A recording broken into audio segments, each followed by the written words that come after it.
What's up, guys? Welcome back to the channel. I am excited today because I got some very exciting shit in the mail today, and I wanted to share it with you guys. So first things first, this is something that's long overdue. I should have had this years ago. The Court of Owls mask from the comic book Batman Court of Owls Volume 1. This is a mask that came out with the comic at the time. I just got the comic like a few years ago, way after it came out, but I never got the mask. But this, like I said, this is long overdue. This is the mask, and it is signed by Scott Snyder himself. Y'all, look at this. This is so cool. Now, this is just a flimsy plastic mask. I mean, you hold this over a fire or a stove or something and it'll melt. This is just a flimsy plastic mask, but still, this is cool to have, in my opinion. And again, signed by Scott Snyder himself. Looking at this, I'm gonna put it on at the end of the video, but looking at this is freaky, man. The Court of Owls storyline, I got them both right here. Like, y'all know I had to bring it out. Court of Owls and City of Owls. I just call it the Court of Owls storyline. This storyline is easily in my top 5 list of best Batman storylines of all time. You cannot be a Batman fan and not know about the court. But for those of you out there who don't know, don't worry, I got you covered. The Court of Owls is an aristocratic secret society that is centuries old, and it's made up of some of the most wealthiest and influential people in Gotham City.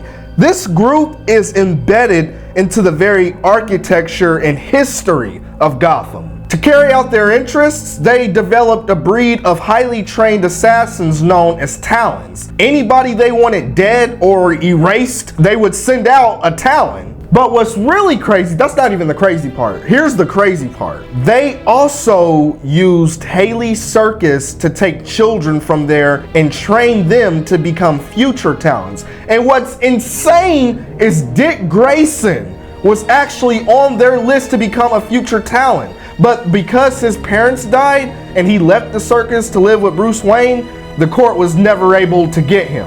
That is wild when I found that out, and that is just one secret of many that's within this storyline. That's just the tip of the iceberg.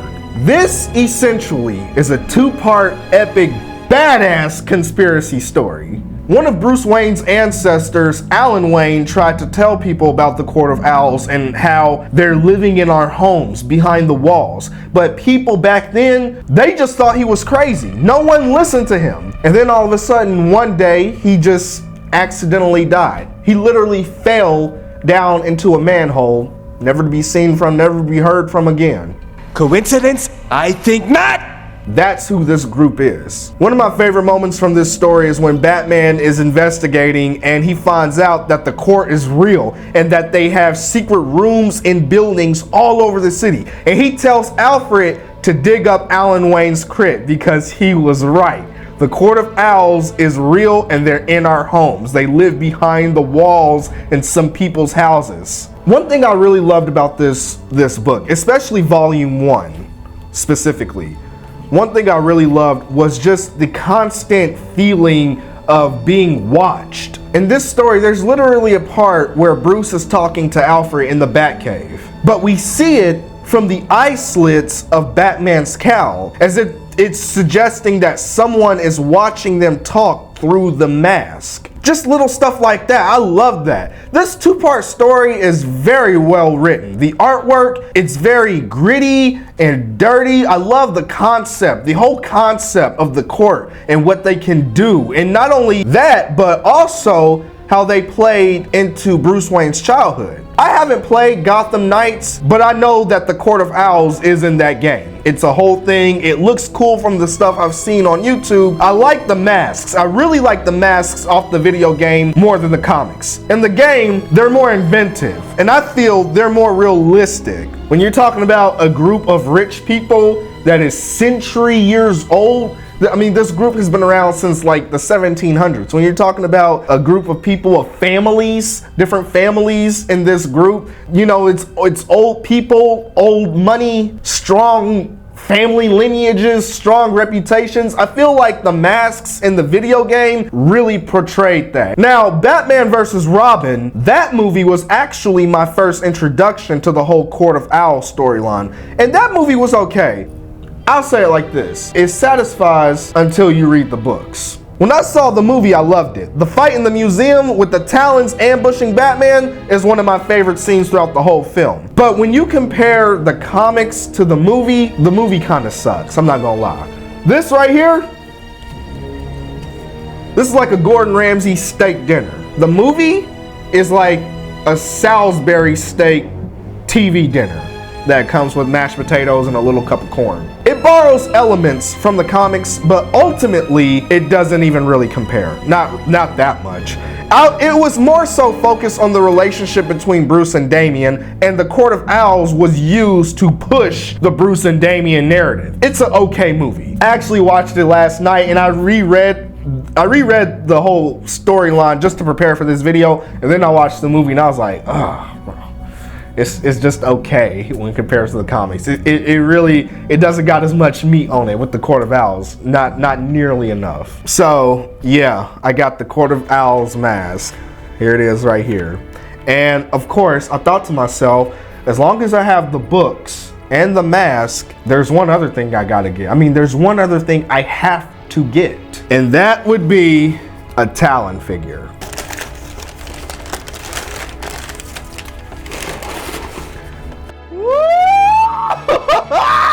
Oh man, look at the back. Look at the back. This is a McFarlane toy. I've never collected anything McFarlane before. Every figure that I have a lot of figures. They're all from the Arkham universe. Arkham Asylum, Arkham City, Arkham Origins, Arkham Knight. This is the first figure that is Batman related that is not a part of the Arkham franchise. But as long as I have the books, like I said, easily top 5 best storylines of all time. Got the books, got the mask, gotta get a Talon. How could I not? I've never had a McFarlane toy before. Some of my friends on TikTok, they be collecting McFarlane toys all the time and they be looking tight too. This looks cool. Hold on, let me just, I really don't even want to damage the box. You know, I'm the type, as I'll just rip the box open, but I like the back of this. I hate to do it, but I'm not even gonna keep the box anyway. I never do.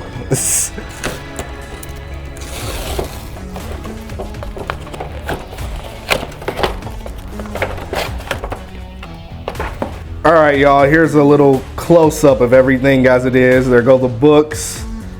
There go the mask. Here's just a little better close-up of the signature. This is so freaking sick. How is it that a piece of plastic like this is just so freaking exciting? Look at that, man. That is so cool. And of course, the Talon himself from McFarlane. Look at this! Look at the detail. I'm gonna take it out of the box. I just wanted to show it as it is right here. It comes with like 4 different swords. Look at all those blades around him. And then it also came with a display stand. And then here's what's really cool. This is what really got me hyped. It came with a trading card, which is the same art that was on the back of the box. I like that art. I didn't want to destroy the box because of that art, but it's like I got the card, so that's okay. And on the back of the card, it tells you everything you need to know. Talon, who he is, what his real name is, William Cobb, and everything about him. This is so freaking cool. I did not know McFarlane was like this. I've been missing out. Look at that. Look at that. He's killing people. I didn't even see these people at first. He's killing people. This could be the thumbnail right here. Like, tell me this don't look like a badass set right here. If somebody was selling a Court of Owls set, this is everything it would come with, literally. This is so freaking cool, man. All right, here he is out of the package. And I mean, look at this. This is so cool. And the camera really does do it justice. This is cool. I love the detail. I love the black suit. The blades on his hand, these are flimsy. These are completely plastic. They're very, very flimsy. Wouldn't mess with those too much. But just the way he looks like, look, like the detail on this is amazing. That little owl badge right there, all these knives and daggers. He's an assassin. He's an elite assassin. There's a little owl gauntlet right here. This is the Talon. This is the Talon. I just love that. They call their assassins their Talons. And here's his weaponry. He came with this thing too. It goes on his back, obviously. So let me see if I can get him set up right. The Talon. He looked like he could take Deathstroke. I'm not gonna lie. Just the way he looks in this, with all the weaponry and the suit and everything, he looks like he could take Deathstroke. Now, the only thing I don't like about this is this little thing in the back where he holds his sword. That pops out very easily. I can tell that that's gonna be a problem. I might have to super glue that into his back after I finish this video, but other than that, this is sick. I ain't got no complaints. This is so freaking cool, man. Look at that. Look at that. This is so cool, especially when you got the comics, the mask, a little trading card. This is so tight. I'm geeking out over this card, man. I actually didn't like Talon in Batman vs. Robin because they made him this human character with this tragic backstory, and he was manipulating Robin and stuff. This sucked compared to the comic. I think he's cooler in the comics, being just a killing machine that the owls use. Every time he came up on a victim of his, he'd say, "The Court of Owls has sentenced you to die." He didn't say that once in the animated movie. If I had to compare the Court of Owls storyline, if I had to compare the books to anything, it would actually be Captain America: The Winter Soldier.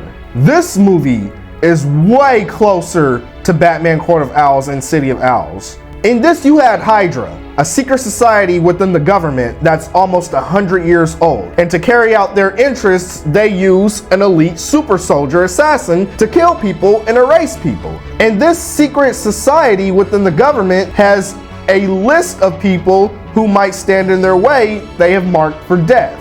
Everything I just said, that is exactly what happens in the Court of Owls and City of Owls storyline. It's just much darker and a little better in my opinion. Batman Inside the Labyrinth was really just something, and it was crazy. I would love so much to see this storyline like a real faithful adaptation on screen, particularly with Robert Pattinson's Batman. That version of Batman, I feel like the Court of Owls in his universe, I feel like that works. Especially when you had number one, it was already dealing with corruption and, you know, not really a secret society, but just the whole conspiracy hush hush. They could be listening, you know, stuff like that. And I know there's already rumors. This is already in talks as far as a sequel goes for the Batman. The sequel, they're already rumored to have the Court of Owls in that. And I hope it's actually true, because it would be cool to see that the first Batman movie with Robert Pattinson, that was just like, he's just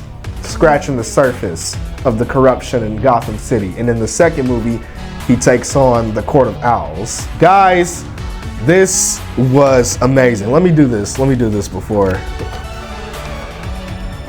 Here we go.